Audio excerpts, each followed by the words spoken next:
अचानक हुए इस हमले से आहान खुद को संभाल नहीं पाया। अपने नाक पर पड़े बंधन से आहान ने निकलने की पूरी कोशिश की थी, मगर अंत में उसका शरीर ढीला होता गया और आहान बेहोश होकर जमीन पर गिर पड़ा। जाहिर था कि आहान को रुमाल में लगे क्लोरोफॉर्म की मदद से बेहोश किया गया था। और फिर जैसे ही वो बेहोश हुआ, उसके सामने दो चेहरे आकर खड़े हो गए। उनका नाम शौर्य व शगुन था।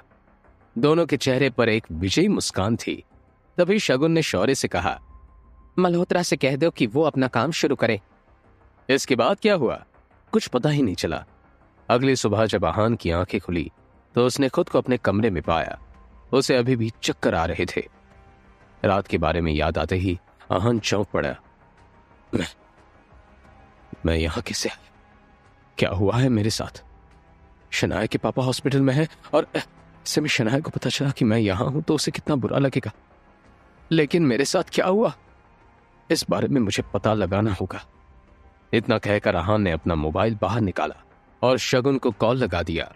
शगुन के फोन उठाते ही आहान ने कहा, शगुन, ये क्या खेल चल रहा है? कहां हो तुम?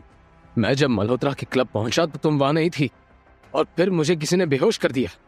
अब मैं अपने घर में खुद को देख रहा हूं। सच सच बताओ क्या हुआ मेरे साथ? जवाब में शगुन ने कहा, क्या आपको सस्ता नशा करने की आदत हो गई है? मैंने आपको कहीं नहीं बुलाया और मैं तो शहर से बाहर हूं। ये सब कैसी बातें कर रहे हैं आप? मैं बिजी हूं, अभी आपके फिजूल की बातों के लिए मेरे पास टाइम नहीं है। इतना कहकर शगुन ने फोन काट दिया। आहान फोन की तरफ देखता रह गया। तभी उसकी मोबाइल पर शनाया का मैसेज आया, पापा की हालत अब ठीक है और जल्दी उन्हें डिस्चार्ज कर दिया जाएगा। फिलहाल मैं ऑफिस के जरूरी काम से गिल कंस्ट्रक्शन पहुंच चुकी हूं।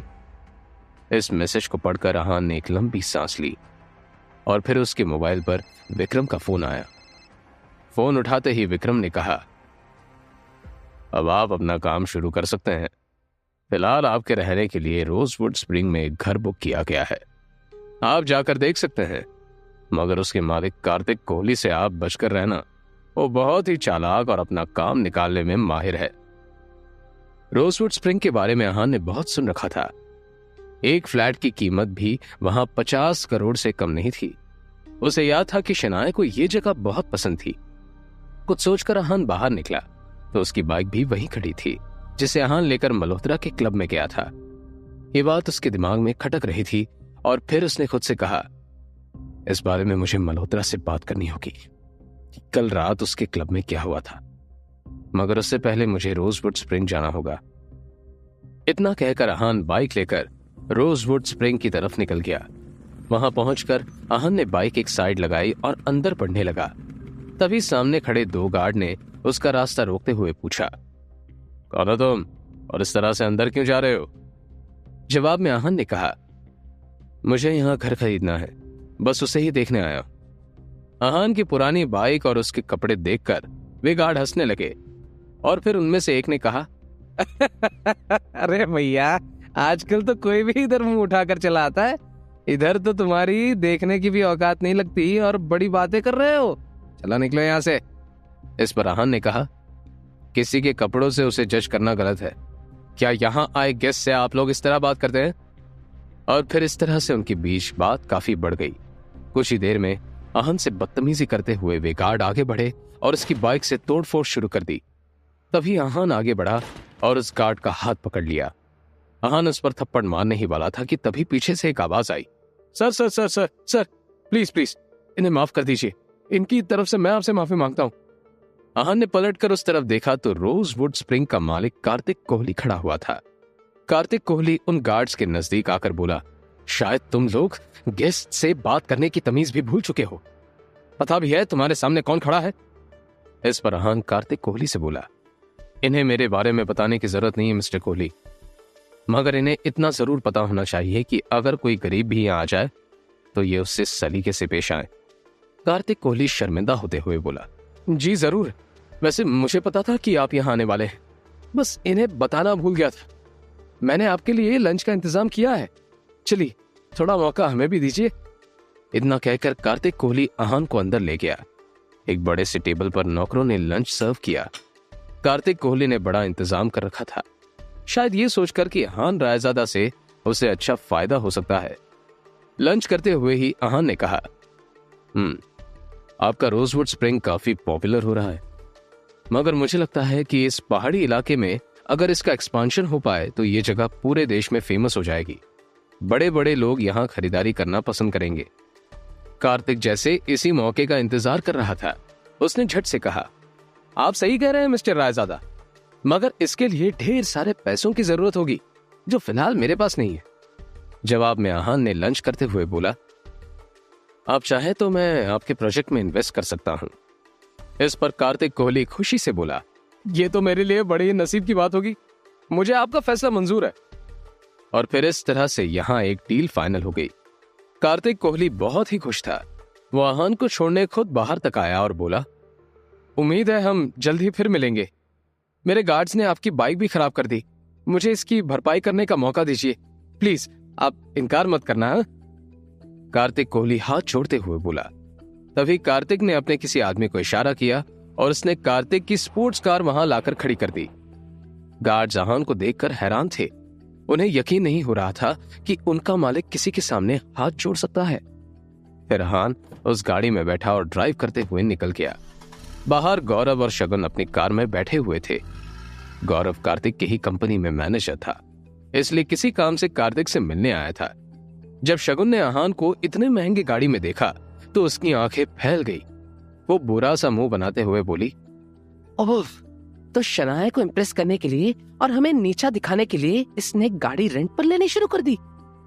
गौरव ने मन ही मन कुछ सोचते हुए कहा, कार्तिक कोहली की गाड़ी रेंट पर लेने की किसी की भी औकात नहीं है। जरूर कार्तिक के साथ इसका कोई रिलेशन होगा। इधर आहान अब शनाया के ऑफिस के बाहर पहुंच चुका था। आज वो इस गाड़ी पर शनाया को ले जाना चाहता था। बाहर निकलते ही शनाया हैरानी से आहान को देखकर बोली, ये सब क्या है? इतनी महंगी गाड़ी आपको रेंट पर लेने की क्या जरूरत थी? जवाब में आहान मुस्कुराते हुए बोला, टेंशन मत लीजिए, इसे एक मेरे दोस्त ने ऑफर किया है, चलिए चलते हैं। इतना कहकर आहान ने गाड़ी का दरवाजा खोल दिया। कुछ ही देर में वो दोनों घर की तरफ बढ़ रहे थे। उनके बीच अभी खामोशी ही थी जब अचानक ही आहान के मोबाइल पर कोई मैसेज आया। आहान ने एक हाथ से उठाकर फोन देखा तो शौर्य का मैसेज था, और फिर उस मैसेज को खोलते ही आहान के हाथ लहरा गए। क्या हुआ? शनाया ने चौंकते हुए पूछा। आहान ने लड़खड़ाती हुई जुबान में कहा, कुछ नहीं। शनाया ने घूरते हुए एक नजर आहान की तरफ देखा तो उसे कुछ अजीब लगा। शौर्य ने जो मैसेज भेजा था उसमें आहान के कई सारे फोटो थे, जिसमें आहान किसी लड़की के साथ बिना कपड़ों के नजर आ रहा था। दोनों इस वक्त तस्वीर में काफी ज्यादा इंटीमेट थे। तभी आहान को एक और मैसेज आया जिसमें लिखा हुआ था, तुम्हारी ये सारी तस्वीरें अब शनाया को मिलने वाली है। हम सब तुम्हारे घर पर इंतजार कर रहे हैं। डाइवोर्स पेपर रेडी है। शनाया तो इस पर बड़े आराम से साइन कर देगी, बस तुम्हें करना बाकी है। अब जल्द घर पहुंचो, आज हम तुम्हें अपने खानदान से बाहर का रास्ता दिखाकर ही दम लेंगे। यह मैसेज पढ़ते ही आहान की हालत खराब हो चुकी थी। शनाया उसे अब भी अजीब से नजरों से देखते हुए बोली, आपको अगर कोई प्रॉब्लम है तो आप मुझे बता सकते हैं। आहान ने कुछ नहीं कहा। कुछ ही देर में वो दोनों घर पहुंच चुके थे। यामिनी जी शौर्य और शगुन के साथ वहां पहले ही पहुंच चुकी थी। उनका पूरा चेहरा गुस्से से लाल था। सामने टेबल पर ही डिवोर्स पेपर रखा हुआ था। जैसे ही शनाया और आहान वहां पहुंचे, यामिनी जी चिल्लाते हुए बोली, आहान, गलती से भी इस घर के अंदर कदम मत रखना। अभी तक तुम सिर्फ एक धब्बा थे, लेकिन अब कलंक बन चुके हो। तुम्हारी हिम्मत कैसे हुई मेरी बेटी को धोखा देने की? जवाब में आहान ने कहा, यह सब झूठ है। तस्वीर में जो कुछ भी दिख रहा है मुझे नहीं पता कि ये कहां से आया। इस पर शौर्य ने चिल्लाते हुए कहा, अपनी बकवास बंद करो।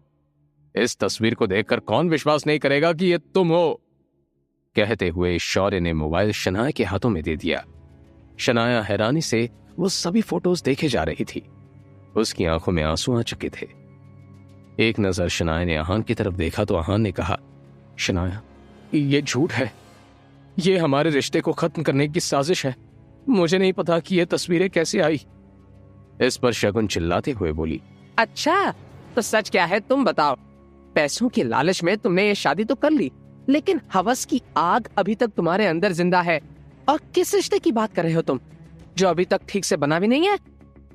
शनाया आंखों में आंसू लिए सभी के चेहरे की तरफ देखे जा रही थी। फिर एक बार शनाया ने आहान की तरफ देखा। उसकी आंखों में आंसू देखकर आहान का दिल बैठा जा रहा था। तभी यामिनी जी ने शनाया के हाथ में पेन पकड़ाते हुए कहा, सामने डिवोर्स पेपर है शनाया, चुपचाप अब इस पर साइन कर दो। मैं तुम्हें इस इंसान के साथ अब नहीं रहने दूंगी। हाथ में पेन लेकर शनाया भारी कदमों से उस टेबल की तरफ बढ़ी चली जा रही थी जहां पर डिवोर्स पेपर रखा हुआ था। ये देखकर आहान का दिल जोरों से धड़कने लगा। क्या शनाया आहान को तलाक दे देगी या फिर आएगा कहानी में नया मोड़? जानने के लिए बने रहिए इस कहानी के साथ, सिर्फ और सिर्फ पॉकेट एफएम ऐप पर।